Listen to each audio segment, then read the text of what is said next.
في البدء كان الكلمة والكلمة كان عند الله وكان الكلمة الله.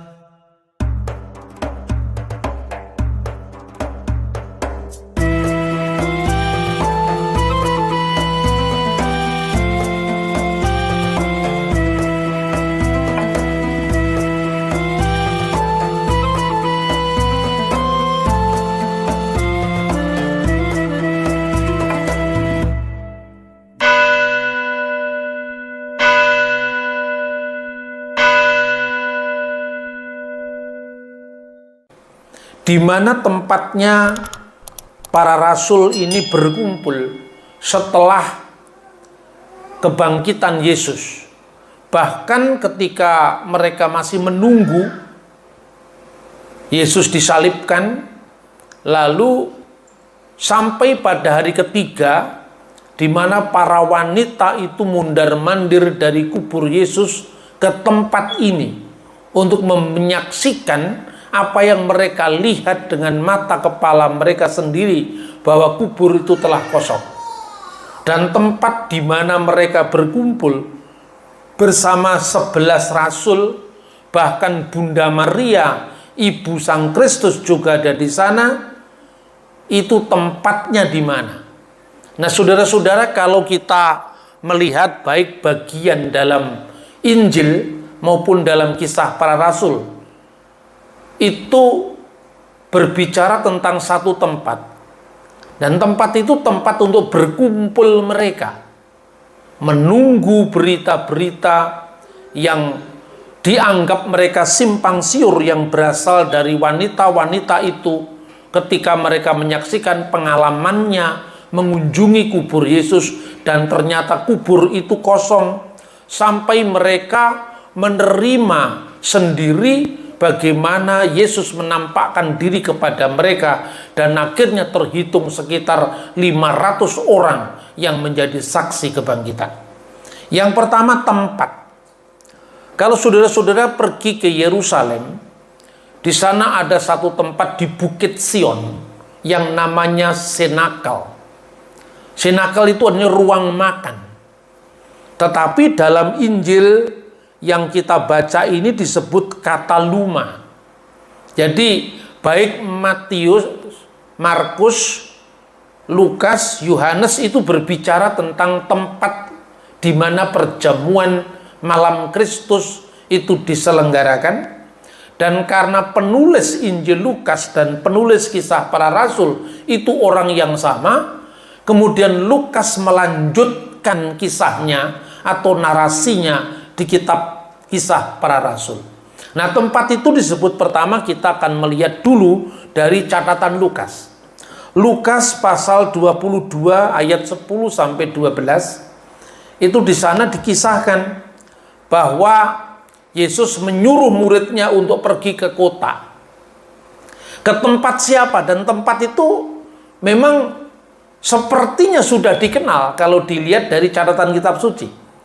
Jawabnya, apabila kamu masuk ke kota, kata Yesus, kamu akan bertemu dengan seorang yang membawa kendi berisi air, ikutilah dia ke dalam rumah yang dimasukinya. Itu pesan Yesus kepada muridnya. Ayat 11 dalam Lukas pasal 22 dikatakan, dan katakanlah kepada tuan rumah itu, guru bertanya kepadamu, di manakah ruangan? Itu dalam bahasa aslinya kataluma, ruangan. Tempat aku bersama-sama dengan murid-muridku akan makan Paskah. Lalu orang itu, ayat 12, akan menunjukkan kepadamu sebuah ruangan atas yang besar, anagayon mega. Jadi kataluma, ruangan atas, itu dipertegas maknanya anagayon mega, ruangan atas yang besar yang sudah lengkap, disitulah kamu harus mempersiapkannya. Nah, tempat itulah yang sama yang juga dijadikan markas para murid, termasuk pencurahan Roh Kudus. Dan disebut Anagaion Mega, ruangan atas yang besar, karena ruangan itu ternyata menampung 120 orang. Di manakah ruangan itu? Kisah Rasul pasal 12 ayat 12 menambahkan satu informasi, ya. Dan setelah berpikir sebentar, pergilah ia ke rumah Maria, ibu Yohanes yang disebut juga Markus. Di situ banyak orang berkumpul dan berdoa. Ini berkaitan satu sama lain. Ayat 13, dan ketika ia mengetuk pintu gerbang, maksudnya Petrus, ketika dia dibebaskan malaikat, Yakobus anak Yebedius dihukum mati, Petrus kemudian dibebaskan. Datanglah ia ke rumah Maria, ibu Yohanes yang disebut Markus. Lalu ketika dia mengetuk pintu gerbang, datanglah seorang hamba perempuan untuk mengetahui siapa yang mengetuk itu. Nah, jadi akhirnya data-data dari sejarah gereja kuno, ya, antara lain ditulis oleh seorang bapak gereja yang sangat terkenal, Epifanius dari Salamis. Dia menceritakan bahwa rumah tempat Roh Kudus dicurahkan, rumah tempat Yesus mengadakan perjamuan malam, tempat yang sama di mana Yudas digantikan oleh Matias, itu adalah rumah yang ditunjuk dalam Kisah Rasul pasal 12 ayat 12, yaitu rumahnya Maria, ibu Yohanes yang disebut Markus. Nah, sekarang saudara-saudara, kita bisa mempelajari sejarahnya supaya kita membaca Alkitab ini clear. Orang Israel di abad pertama itu paling tidak berbicara dalam 3 bahasa. Pertama, bahasa Ibrani sebagai bahasa peribadatan, bahasa untuk membaca Taurat. Ya, bahasa Ibrani misalnya kata haleluya, doa Ibrani yang biasa dibaca oleh orang Yahudi sampai hari ini, misalnya Shimuneh Esreh, Baruch atah Adonai Elohenu melek haolam, Elohe Abraham, Elohe Yitzhak, Elohe Yakub makin Abraham misalnya.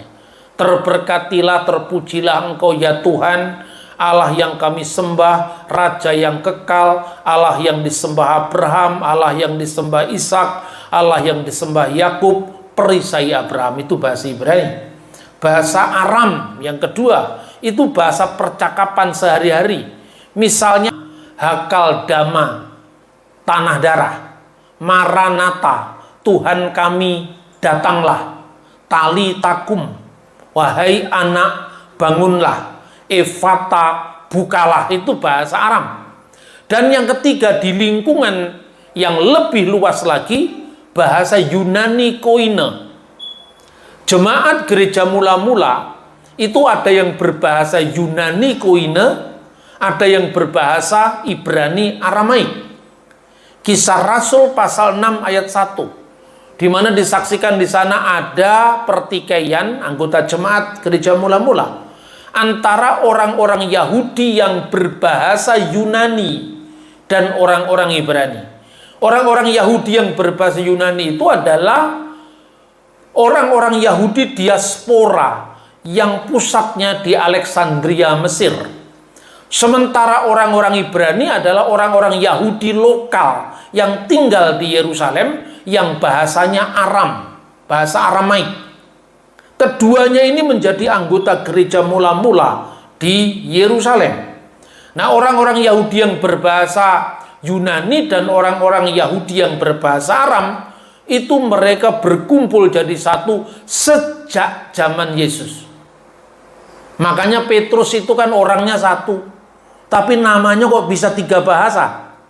Petrus itu bahasa Yunani, Simon itu bahasa Ibrani, Kefas itu bahasa Aram, Andreas adiknya Petrus bahasa Yunani, Markus itu bahasa Latin. Apa namanya Ibraninya adalah Yohanan, dieja dalam bahasa Yunani Yohanes, tapi dia punya nama lagi dalam bahasa Latin, Markus. Kalau Anda tinggal di Jawa, di Wonosobo, namamu Bejo, itu Jawa asli. Tapi kalau namamu Albert, pasti sudah terpengaruh budaya barat. Nah, orang-orang yang namanya sampai budaya Latin, itu menunjukkan keluarga yang biasanya terpelajar. Makanya jangan membayangkan murid-murid Yesus itu pemancing ikan kecil-kecilan di Danau Galilea. Jangan membayangkan seperti itu keliru. Murid-murid Yesus itu tinggal di wilayah yang namanya Galil Hagoyim, Galilea wilayah bangsa-bangsa dengan kemajemukan budaya dan bahasanya. Maka Markus menjadi penerjemah Petrus ketika Petrus pergi ke arah barat, akhirnya meninggal di Roma. Markus itu namanya saja nama Latin. Dia keluarga Yahudi diaspora. Ibunya namanya Maria, yang disebutkan di dalam Kisah Rasul 12 ayat 12, pamannya namanya Barnabas. Pamannya orang kaya, menjual harta bendanya dan diserahkan sebagai dana misi untuk para rasul. Jadi Markus itu keluarga diaspora Yahudi yang kaya raya. Maka di antara murid Yesus itu ada yang berasal dari Yahudi lokal asli, 12 rasul misalnya. Tetapi ada juga Yesus punya murid yang 12, selain yang 12 punya murid yang jumlahnya 70 orang. Dan 70 orang itu antara lain Markus yang Yahudi diaspora, Yahudi yang berbahasa Yunani, Lukas orang Yahudi yang berbahasa Yunani, Barnabas orang Yahudi yang berbahasa Yunani, Stefanus orang Yahudi yang berbahasa Yunani. Di antara banyak 70 rasul itu termasuk Markus dan termasuk Lukas. Nah, ini makanya yang namanya studi teologi di gereja modern itu sekarang sedang mengalami kebangkrutan. Karena apa? Karena datanya miskin. Makanya gereja itu seringkali bingung menghadapi serangan dari luar. Kalau langkah saya adalah back to the east, kembali ke timur, back to Middle East. Karena apa? Di sanalah data-data gereja kuno itu tersedia sampai hari ini tanpa putus dari rasul-rasul Yesus, muridnya para rasul, murid dari muridnya para rasul, bapak-bapak gereja sampai zaman sekarang. Nah, ini pentingnya kontinuitas sejarah, pentingnya kesinambungan sejarah. Nah, saudara-saudara, kembali ke rumah tempat di mana para murid itu melakukan perjamuan bersama Yesus, maka juga tempat yang sama Yudas digantikan oleh Matias, di tempat yang sama pencurahan Roh Kudus nanti juga terjadi di pasal 2. Itu tempat yang penting di dalam sejarah gereja kuno. Tidak hanya tercatat di dalam kitab suci, tapi juga tercatat dalam catatan-catatan sejarah sekuler. Nah, saudara-saudara yang terkasih dalam Tuhan, di rumah Maria, ibu Yohanes yang disebut Markus itulah teks yang kita baca sekarang ini bertempat, ya. Pada tahun 1948, seorang arkeolog yang namanya J. Pinskerveld, pada saat perang kemerdekaan Yahudi, dia secara tidak sengaja menemukan tempat yang sekarang disebut senakel, tempat perjamuan makan Yesus bersama para murid itu. Lalu dalam penggalian itu dia terus ke bawah, ditemukan lapisan dari abad pertama, lapisan tanah dari abad pertama. Di situ ditemukan sebuah ceruk kiblat ibadah. Biasanya seluruh sinagog Yahudi, sinagog itu rumah ibadat dari Kapernaum, dari Nazaret, itu selalu menghadap ke bait suci di Yerusalem, yaitu bait Allah, Beit Hamikdas, bait suci di Yerusalem. Tapi ketika diteliti oleh Pinskerveld tadi, ternyata kiblat ibadah dari tempat yang disebut senakel itu tidak lagi mengarah ke bait suci Yahudi di Yerusalem, tapi mengarah ke Golgota. Kenapa ini terjadi? Karena rupanya sejak tahun 70 Masehi, ketika Jenderal Titus menghancurkan bait Allah, rata, tinggal reruntuhan, seperti yang dinubuatkan Yesus. Ketika orang mengagumi megahnya, agungnya bangunan itu, kamu akan lihat dan akan terjadi, tidak satupun batu terletak di atas batu yang lain, semua akan diratakan. Dan peringatan runtuhnya bait suci itu sampai sekarang ini orang Yahudi selalu peringati yang namanya Tis'a B'Av, bulan Yahudi yang identik dengan tanggal 5 Agustus tahun 70 Masehi. Tinggal satu reruntuhan tembok barat yang dikenal dengan tembok ratapan. Orang Yahudi menyebutnya Hakotel Hama'arifi, tembok barat. Nah, ketika perang Yahudi pertama tahun 70, perang Yahudi kedua tahun 135, semua tempat di Yerusalem itu rata menjadi reruntuhan. Tetapi ketika Hadrianus, Kaisar Roma, menaklukkan kembali perang Yahudi yang kedua tahun 135, dia dan tentaranya berdiri di satu tempat. Tempat itu satu-satunya rumah kecil yang tidak terbakar api. Di tengah semua kota Yerusalem terbakar oleh api peperangan itu. Dan tempat yang dimaksud itu menurut catatan sejarawan Epifanius dari Salamis adalah tempat yang kita bahas sekarang, yaitu senakel, ruangan atas, di mana Roh Kudus dicurahkan, di mana para rasul menggenapi jumlah 12 ketika takhta itu ditinggalkan oleh Yudas. Dan tempat itulah tempat yang kita bahas sekarang ini. Saudara-saudara, seolah-olah Tuhan memberikan sebuah alarm, sebuah tanda. Lihatlah, ada dua umat sekarang. Yang pertama umat yang lama, maka disebut perjanjian lama, karena itu nubuatan dari Yeremia pasal 31 ayat 31. Dan ada umat yang baru, karena Tuhan akan mengadakan perjanjian baru dengan umat Yehuda dan umat Israel. Yang satu tinggal tembok ratapan.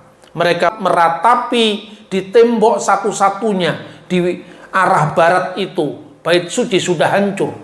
Sementara yang kedua itu berangkat dari satu tempat yang itu menjadi semacam pusatnya gereja mula-mula yang bertahan sampai hari ini dan jejak arkeologinya ditemukan, yaitu senakel atau tempat suci. Kalau saudara pergi ke Yerusalem, jangan hanya sekedar pergi untuk jalan-jalan dan foto-foto. Kita mesti tahu, belajar sejarahnya, karena mumpung kita pergi ke Yerusalem, kita melakukan arkeologi kitab suci. Nah, saudara yang terkasih, tempat itulah di mana dikisahkan semua yang kita baca sekarang. Dalam ayat 13, naiklah mereka ke ruang atas. Makanya disebut ruang atas, Hiperon, ya. Mereka naik estu Hiperon. Makanya upper room bahasa Inggrisnya. Karena itu naik ruang atas, karena di zaman dulu orang Israel itu biasanya karena mereka membangun rumah itu dengan tanahnya yang terdiri dari bukit, gua gitu ya, lembah. Maka biasanya yang paling atas tuh namanya ruang tamu atau kataluma atau ruang atas. Ruang keluarga biasanya ada di bawah. Nah, ruang atas itu biasanya menampung banyak orang, apalagi keluarga diaspora, keluarga Yahudi kaya raya seperti ibunya Markus. Nah, karena itu kalau ada orang mengatakan Matius, Markus, Lukas, Yohanes, ini kalau teolog-teolog modern kan mengatakan hanya dua yang saksi mata, yaitu Matius dan Yohanes. Yohanes anak Zebedius dan Matius.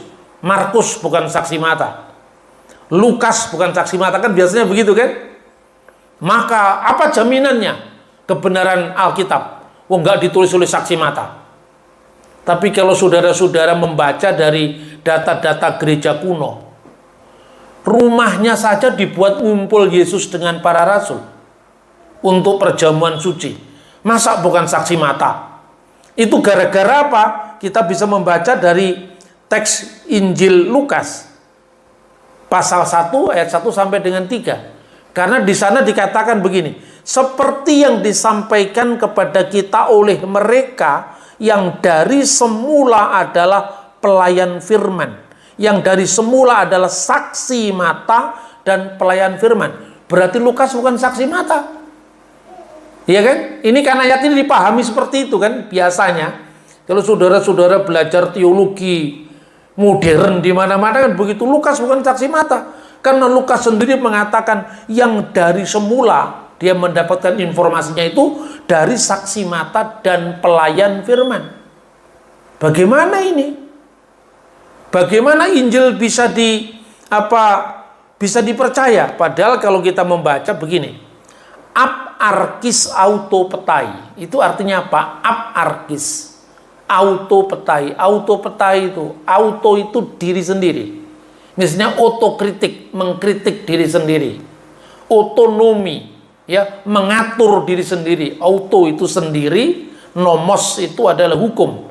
Jadi otonomi mengatur diri sendiri. Otonomi daerah misalnya. Otopetai artinya apa? Optik. Saudara lihat toko kacamata namanya optik mata. Auto sendiri, mata sendiri. Artinya apa? Saksi mata. Karena menyaksikan dengan mata sendiri. Kemudian kata aparkis yang dari semula. Jadi saksi mata yang dari semula. Maksudnya apa itu? Berarti ada saksi mata yang dari semula, ada saksi mata yang pernah absen, gitu loh artinya. Inilah yang dimaksud ketika menjadi syarat penggantian Yudas. Coba kita baca. Jadi harus ditambahkan kepada kami, ya, seorang dari mereka yang senantiasa datang berkumpul dengan kami selama Tuhan Yesus bersama-sama dengan kami.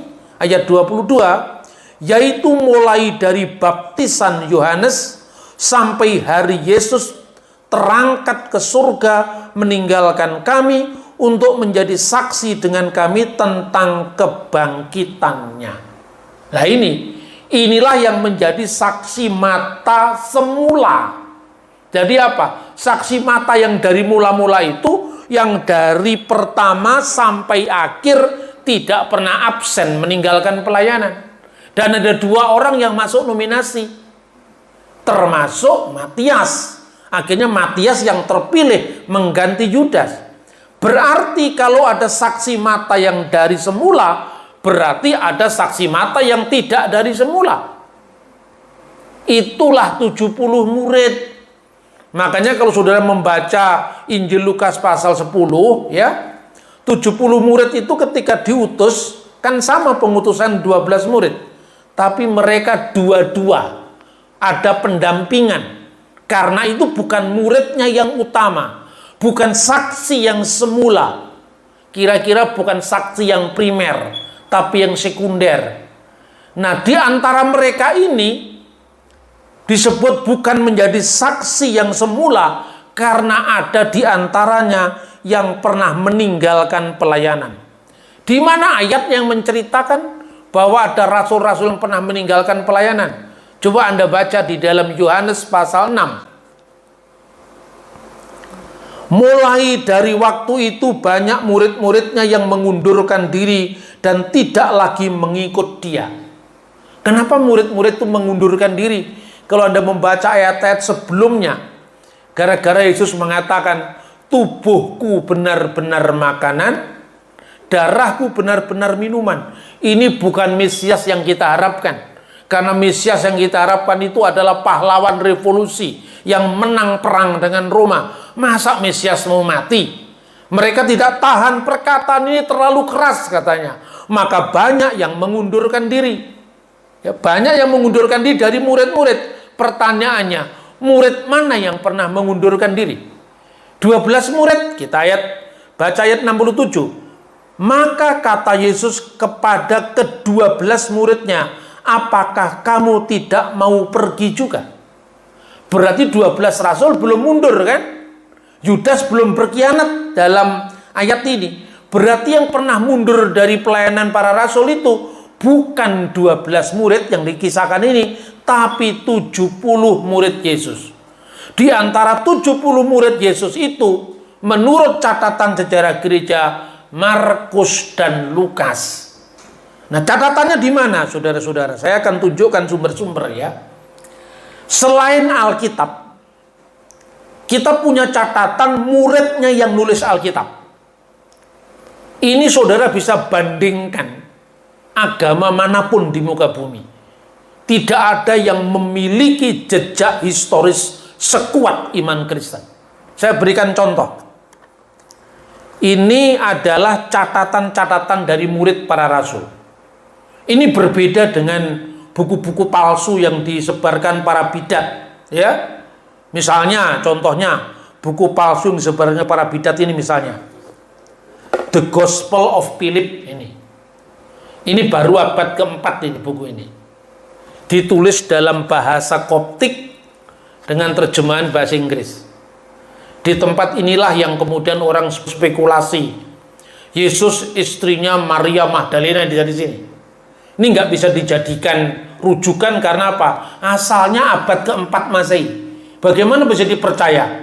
Yesus hidup di abad pertama, bukunya ditulis abad keempat, ini sudah dibuang aja. Nggak usah dijadikan rujukan. Injil Filipus, lalu ada Injil Maria Magdalena, itu Injil dalam tanda kutip, itu nggak bisa dijadikan rujukan. Itu pemalsuan kaum bidat Gnostik sejak abad ketiga setelah Masehi. Clear ya? Hanya ada 4 Injil yang akurat berasal dari abad pertama. Naskah-naskahnya tersimpan sampai hari ini, ribuan naskahnya terpelihara. Antara lain saudara-saudara bisa pergi ke Jenewa. Di sana ada Biblioteka Bodmeriana. Itu dari papirus yang berasal hanya berselang 24 tahun setelah meninggalnya para rasul. Nah, buku-buku seperti ini tentu berbeda dengan apa yang disebut dokumen sejarah gereja. Inilah yang disebut dengan Apostolic Fathers. Tulisan-tulisan apostolik karena punya kesinambungan dengan para rasul. Ini saya punya edisinya dalam bahasa aslinya, bahasa Yunani, sebagian Aramaik dengan terjemahan bahasa Arab. Kenapa? Karena saya belinya di Kairo ini, dari gereja Koptik Ortodoks, ini bahasa Arab ya. Apostolic Fathers diterjemahkan dengan Al-Abaur Rasuliyun. Jadi tulisan-tulisan dari muridnya para rasul ini. Antara lain ini misalnya salah satunya ya, saya urut satu-satu ini misalnya. Supaya kita mulai mengenal sumber-sumber sejarah. Misalnya Rosail Ignatius al-Antoki, surat-surat Ignatius dari Antioquia. Siapakah Ignatius? Ignatius itu muridnya Petrus di Antioquia. Dan di Antioquia untuk pertama kali murid-murid Yesus disebut Kristen. Kisah Rasul pasal 11 ayat 26. Ini saksi sejarahnya. 7 surat ini dikirim sebelum dia meninggal sebagai seorang saksi iman, sebagai seorang martir, sebagai seorang syahid pada tanggal 20 Desember tahun 107 di Roma. Sebelum dia mati syahid, dia menulis 7 surat ini untuk meneguhkan 7 jemaatnya. Dari sinilah kita bisa melihat bagaimana gereja setelah zaman para rasul. Ini muridnya para rasul. Dia muridnya Petrus sekaligus muridnya Yohanes. Yohanes meninggal tahun 96 Masehi di Efesus. Ignatius meninggal di Roma tahun 107. Jadi selang hanya kira-kira 11 tahun setelah kematian gurunya. Nah, kemudian yang kedua, ini tentang risalah Polikarpus, ya, tulisan Polikarpus. Polikarpus ini muridnya Rasul Yohanes. Dia mati syahid tahun 156 tanggal 22 Februari. Ini catatan sejarah, bukan seperti buku The Gospel of Gombale Mukio ini bahasa Jawanya, seperti Injil Filipus, Injil Petrus, itu kan pemalsuan. Ini bukan Injil, ini catatan-catatan muridnya yang nulis Injil.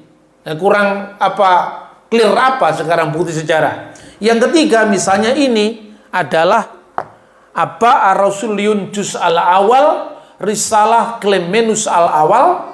Jadi tulisan Clement dari Roma yang pertama.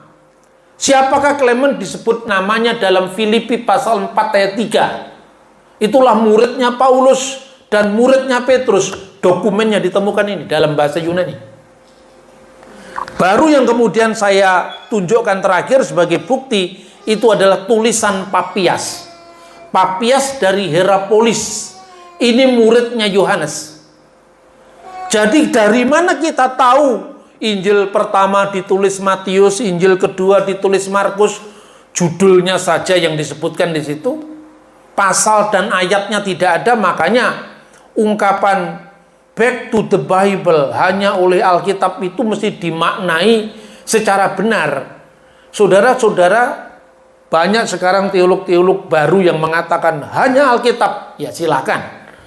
Tapi kalau Andanya mengatakan hanya Alkitab tanpa membaca dokumen-dokumen sejarah yang menyertai karena ditulis oleh para murid yang nulis Alkitab, bagaimana Anda tahu Injil pertama ditulis Matius? Anda buka Injil Matius dari pasal pertama sampai pasal 28, nggak ada keterangannya. Injil ini ditulis oleh Matius si pemungut cukai. Mana pasal dan ayatnya? Nggak ada. Kenapa Anda percaya itu tulisan Matius? Karena dari buku Papias ini kita tahu. Kenapa kita percaya? Lah Papias itu muridnya Rasul sendiri, masa nggak percaya? Dari situlah buku-buku itu kita labeli sebagai the Gospel of Matthew, the Gospel of Mark, the Gospel of John, ya, Euangelion kata Matius, Euangelion kata Markus. Kita tahu itu Injil menurut Markus. Karena apa? Karena yang nulis keterangan itu adalah muridnya yang nulis Injil sendiri. Baru clear. Kalau tidak kita mengetahui dokumen-dokumen ini, kita dibingungkan oleh informasi internet yang aneh-aneh itu. Yang mengatakan bahwa yang nulis Injil Yohanes itu bukan Rasul Yohanes, tapi Yohanes yang lain. Yang lain itu siapa? Karena dari abad pertama murid-muridnya Yohanes masih ada dokumennya. Nah itu saudara-saudara pentingnya. Saya ini kalau ceramah, kalau khotbah melawan arus, orang mengatakan, Pak Bambang, ini terlalu berat ya. Kalau saya nggak ngomong berat nanti gampang mualaf Anda. Dikasih sedikit aja bingung, ya toh? Sekarang coba media kita, Anda lihat ruang-ruang publik dikuasai oleh awam yang tidak ngerti apa-apa. Tapi karena dia selalu bicara, ini yang menguasai ruang-ruang publik.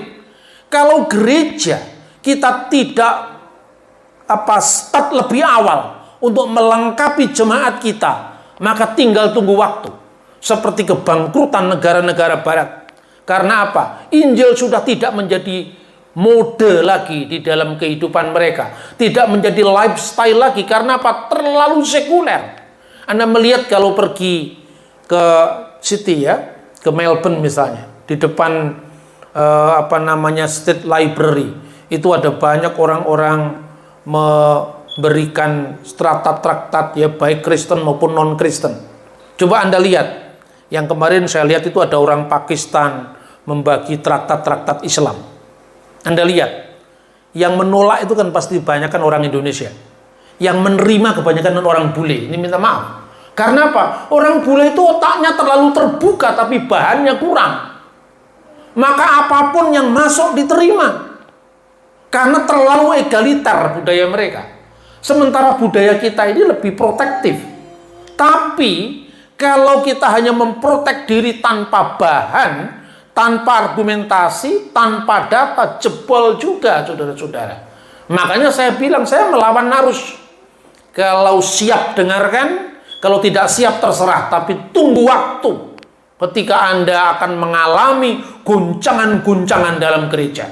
Dan ini sudah saya suarakan kira-kira 20 tahun yang lalu tidak pernah saya putus asa.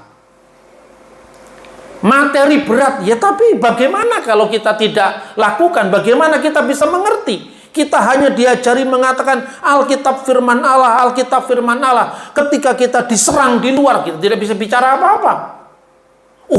Kayaknya bener ya. Kayaknya ini bukan kayaknya. Kalau ngomong bener itu harus by data. Kan begitu saudara-saudara. Nah ini yang saya tunjukkan. Bagaimana Markus dianggap bukan saksi mata. Rumah ibunya dibuat tempat ibadah gereja, pusatnya gereja. Kalau bahasa sekarang ini kantor patriark gereja, kantor sinode gereja yang bertahan sampai 20 abad kemudian.